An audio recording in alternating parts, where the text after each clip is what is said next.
გამარჯობა.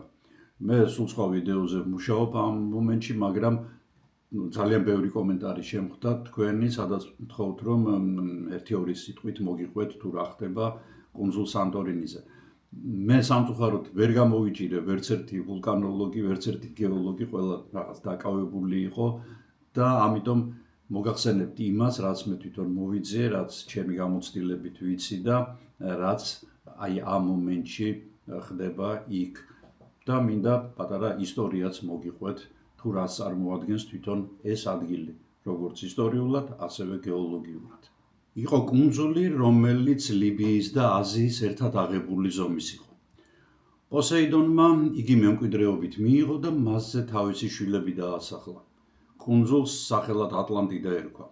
თვითონ ატლანტები კი გამოჩენილი და ამაყი ხალხი იყო. ასე იხსენიებს პლატონი მითიურ ხალხს, რომლებმაც უნიკალური კულტურა შექმნეს თითქოს და შემდეგ უცებ ერთ დღეში გაქრნენ. კონტინენტური საბერძნეთიდან დაახლოებით 150 კილომეტრის მოშორებით ეგეოსის ულამაზეს ზღვაში მდებარეობს უნიკალური გეოლოგიური წარმონაქმნი ფორმაცია. ეს არის 5 კუნძულისგან შემდგარი არქიპელაგი, რომელსაც სახელად მთლიანად კრებსითად ეწოდება სანტორინი. ეს კუნძულებია თირასია, პალეაკამენი, ნეაკამენი, ასპრონისი და თავად თირა, ანუ სანტორინი. თავად ტოპონიმი სანტორინი სანტა ირინესგან, ანუ წმინდა ირინესგან მოდის. სანტორინის არქიტექტურა არაფერში შეგეშლებათ, ფოტოებსაც თუ არ ხართ იქ ნაყოფი ფოტოებსაც თუ დახედავთ ან ვიდეოს უცებ მიხვდებით, რომ ეს სანტორინია, მთის ფერდობებზე უпроსწორად კი ვულკანის ფერდობებზე და აი მყელის ფერდობზე არის გაშენებული ულამაზესი დასახლებები ქათქათა თეთრი ფერის არქიტექტურით. აღმოსავლეთ ნაწილში არის უწვრილესი შავი ვულკანური ქვიშისგან შემდგარი პლაჟები. აქ მუდმივად კარგი პლუსის ტემპერატურა 20-დან 30 გრადუსამდე, ზაფხული ცოტა ცხელია ზედმეტად, მაგრამ ჩრდილოეთის ხალხისთვის, მაგალითად გერმანელებისთვის, დანიელებისთვის, შვედებისთვის, ნორვეგიელებისთვის ეს უნიკალური დასასვენებელი ადგილია განსაკუთრებით ზამთრის პერიოდში, იმიტომ რომ აქ მზიანი დღეების რაოდენობა ძალიან მაღალია. ამ ხალხისთვის, ანუ ტურისტებისთვის ამ ადგილებს ძალიან მიმზიდველად აქცევს.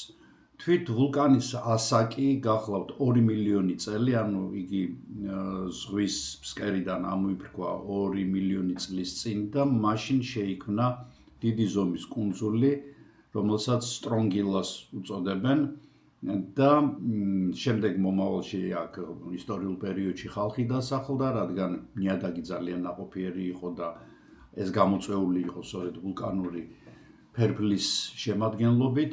თვითონ კუნძულების უცნაური განლაგება და ფორმა განსაზღვრა 3600 წლის წინ აქ მომხდარმა უძლიერესმა მიწისძვრამ და ვულკანის ამოფრქვევამ. ადგილობრივებმა კარგად იციან დღესაც თუ სად ცხოვრობენ, რომ ისინი მიძინებული, მაგრამ საკმაოდ აქტიური ვულკანის თავზე აქვთ მათ ბინა დადებული და მიუხედავად იმისა, რომ ეს ერთ-ერთი ყველაზე საინტერესო და სასურველი ტურისტული დესტინაცია, იგი პარალელურად წარმოადგენს ევროპის ერთ-ერთ ყველაზე საშიშ ადგილს სეისმოლოგიური და ზოგადად გეოლოგიური თვალსაზრისით. სწორედ ამ ვულკანურ კუნძულზე და მისგან ცოტა მოშორებით კუნძულ კრეტაზე ჩამოყალიბდა საოცარი კულტურა, ეს გახლავთ კრეტამინოსური კულტურა, რომელიც ალბათ თავისი ეპოქის კი არა და ზოგადად კაცობრიობის ისტორიაში უნიკალური იყო. მშვიდობიანმა წლებმა ჩამოაყალიბა აქ ცივილიზაცია, რომელშიც ცხოვრებას მეც კი ვისურვებდი, ეს იყო თავისუფალი, ლაღი, ლამაზი და მშვიდი საზოგადოება, რომელიც ქმნიდა საოცარ ხელოვნების ნიმუშებს, მზად იყო შემოქმედებისათვის და აქ ყველა თანაბარი იყო, ყველა ცდილობდა რაღაც თავისი წვლილი შეეტანა საზოგადოების განვითარებაში და ეს იყო პერიოდი, როდესაც ადამიანები აღწევთ პატივისცემით და საკუთარი ღირსების გზნობით ცხოვრობდნენ და ფაქტიურად ეს იყო ესეთი კლასიკური утоპიური საზოგადოება, რომელსაც პლატონი აღწერს კიდეც თავის ნაშრომებში. სამწუხაროდ, როგორც ეს ხშირად ხდება, მშვიდობა დიდხანს არ გაგრძელებულა და თვითონ ცივილიზაციას, რა თქმა უნდა, წარმოდგენა ეხა გეოლოგიაზე არ ქონდა და არც ეგონათ, რომ ისინი ასეთ ფეთქებად საშიშ ადგილას ცხოვრობდნენ და სამწუხაროდ კრეტა-მინოსური კულტურა ერთ დღეში განადგურდა არა სხვა ადამიანების, არამედ სწორედ გეოლოგიური კაპრიზების და გეოლოგიური კატაკლიზმების ხელით. უძლიერეს ამოფრქვევას წინ უძღოდა რამდენიმე დღიანი სერია მიწისძვრებისა.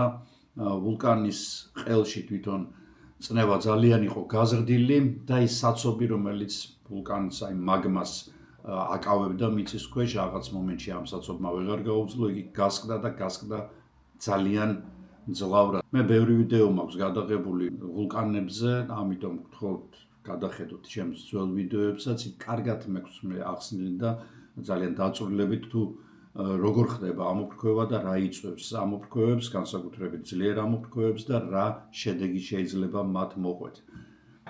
თვითონ ამ ვულკანის, ანუ სანტორინის ვულკანის ტიპი განეკუთვნება ეგრეთ წოდებული პლინიოსური ვულკანების ტიპს, უпроსორად ეს არის პლინიოსური ამოფრქვევების ტიპი და რით განსხვავდება იგი სხვებისგან.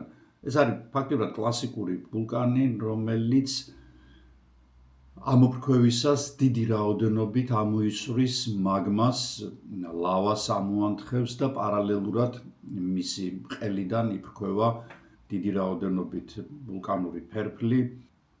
როგორც წესი, რამდენიმე ათეულ კილომეტრზე ამოიხორცნება ხოლმე გაზები და მასთან ერთად ვულკანური ფერფლი და იგი სტრატოსფეროში და უფრო ზემოთაც აღწევს. ძალიან ენერგიული ვულკანებია თვითონ პლინიოსური ვულკანები და მათ ესეთი ინტენსიური ამოფრქვევები და მძლავრი ამოფრქვევები ახასიათებს. სახელი თვითონ მომდინარეობს უფროსი პლინიუსიდან. პლინიუსი გახლდათ რომაელი მეცნიერი, რომელიც ვეზუვის ამოფრქვევას აკვირდებოდა და გარდაიცვალა. პლინიუს უმცროსმა, რომელიც გახლდათ უფროსი პლინიუსის ძმისშვილი, აღწერა ვეზუვის ამოფრქვევა ძალიან დეტალურად და ჩვენ ამიტომ კარგად ვიცით თუ რა ვითარებაში და როგორ დაიღუპა ორი ქალაქი, რომაული ქალაქი პომპეი და ჰერკულანუმი. კვლავ უბრუნდები მე 3600 წლის წინ მომხდარ ამოფრქვევას, რომელმაც სრულიად შეცვალა გარემო ამ ადგილებში. ეს გახლავთ დაახლოებით 1610 წელი ჩვენ წელთაღრიცხვამდე, ანუ ძველი წელთაღრიცხვით. სტიქიას თან ახლდა ძლიერი მიწისძვრები, თვითონ კუნძული სტრონგილას კედლები ჩაიქცა ოკეანეში და დარჩა მისი ნახევარმთვარისებური ესეთი ფორმის ანაბეჭდი შეიძლება ითქვას, რომელიც წყლის ზედაპირზე ამოსული. ამ აფეთქებისას ჰაერში აიტყორცნა 80 კუბიკურ კილომეტრამდე მასალა, ანუ ქანები და ვულკანური ფერფლი. ფერფლის ვეტმა მიაღწია სტრატოსფეროს, ანუ სადღაც 29-38 კილომეტრს დედამიწის ზედაპირიდან. ფერფლის კვალი ნაპოვნი არის ძალიან ბევრ ადგილას, მათ შორის გრენლანდიაშიც კი და ამ აფეთქებამ გამოიწვია უმძლავრესი ცუნამი, რომელსაც როგორც ამბობენ 100 მეტრის სიმაღლის იყო ტალღა. წარმოუდგენელი ზომა და სიმაღლეა ტალღის, რომელიც მოძრაობდა 200 კილომეტრის სიჩქარით და წარმოიდგინეთ აი ამ ტალღამ გადაუარა კუნძულ კრეტას და ფაქტიურად გაანადგურა ისე როგორც თქვი კრეტა-მინოსური კულტურა. 1815 წელს ტამბორას აფეთქებამ, რომელიც ასევე კატასტროფული იყო, გამოიწვია ძალიან დიდი კლიმატური ცვლილებები და მე მათ შესახებ ძალიან საინტერესო ვიდეო მაქვს გამზადებული, აი აქ ნახეთ აუცილებლად.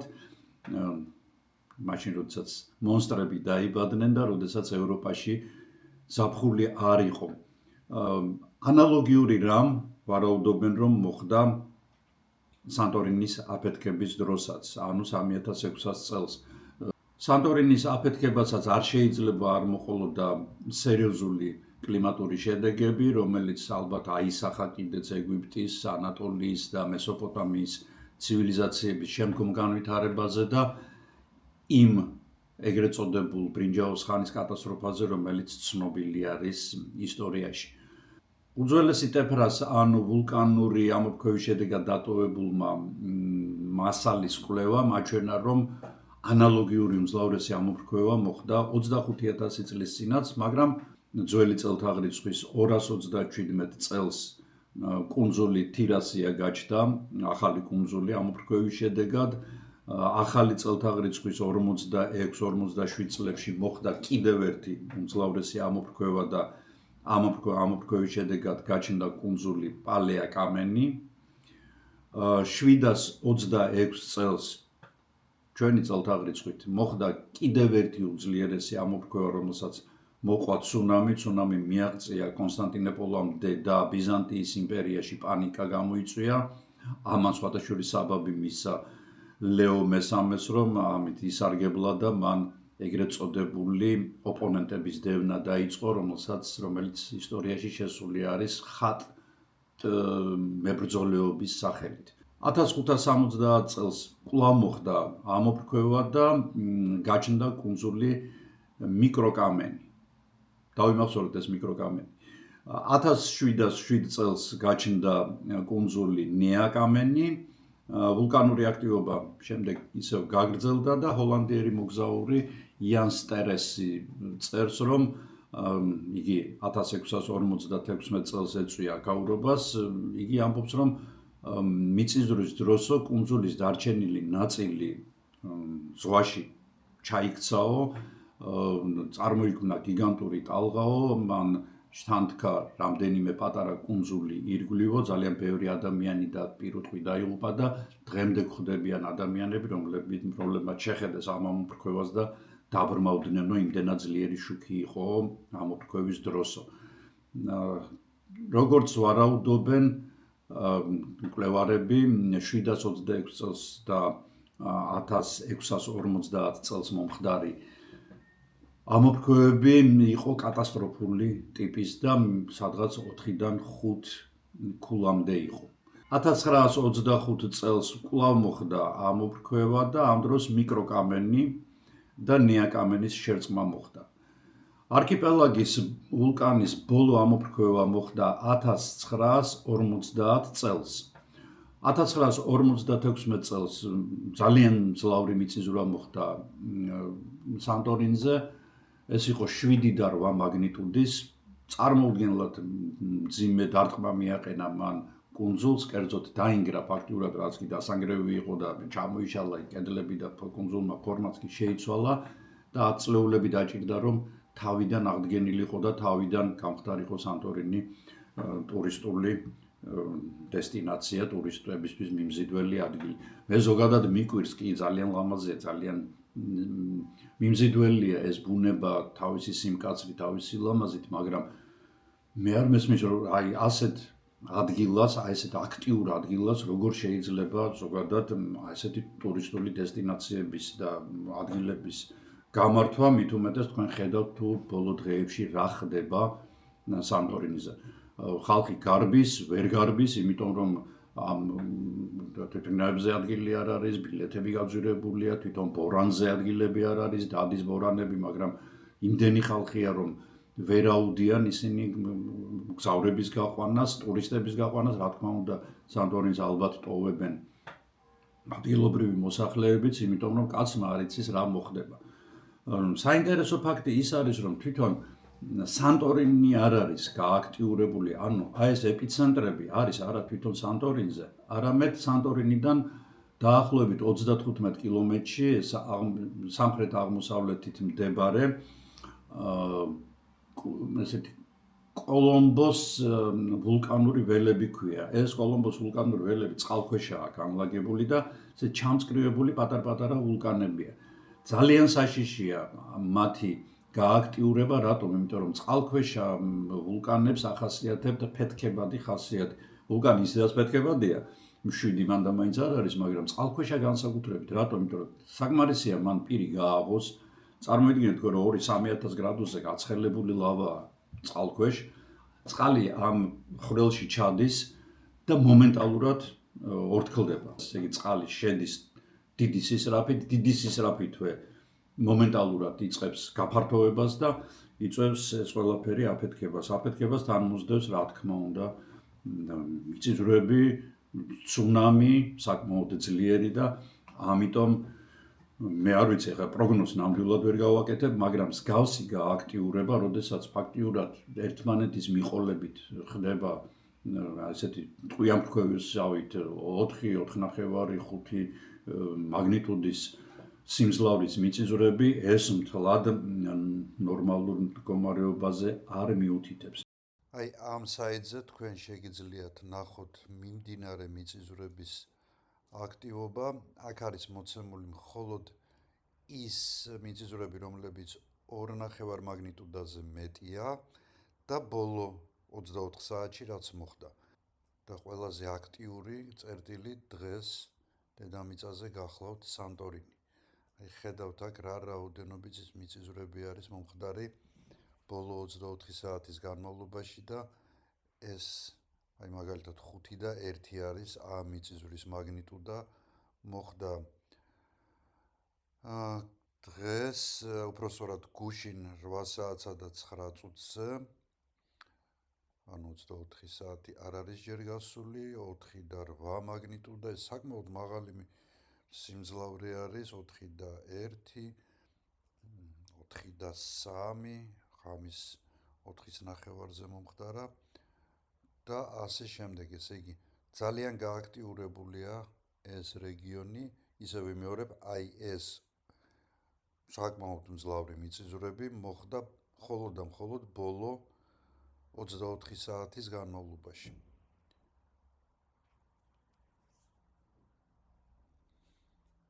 დღეს ალბათ სეისმოლოგების მთელი ყურადღება მიპყრობილი არის ამ რეგიონზე, იმიტომ რომ აქ არის, აი როგორც ხედავთ, კონცენტრირებული მიწისძვრების რაოდენობა. აქ აი ეს მიწისძვრა მაგალითად ახალი მომხდარია, როგორც ჩანს, იგი მოხდა, ნახოთ, 4 წუთის წინ და მისი სიმძლავრე არის 4 მაგნიტუდა, საკმაოდ მძლავრი მიწისძვრაა. კიდევ უფრო აი რაც უფრო დიდია რგოლი, მით უფრო მძლავრი იყო ეს მიწისძვრა. აი ნახოთ აქ რამდენია 5 და 3 საკმაოდ ძლიერი მიწისძვრაა. აი კიდევ აგერ არის საკმაოდ დიდი, აი 5 და 1 19 საათსა და 9 წუთზე მომხდარა გუშინ.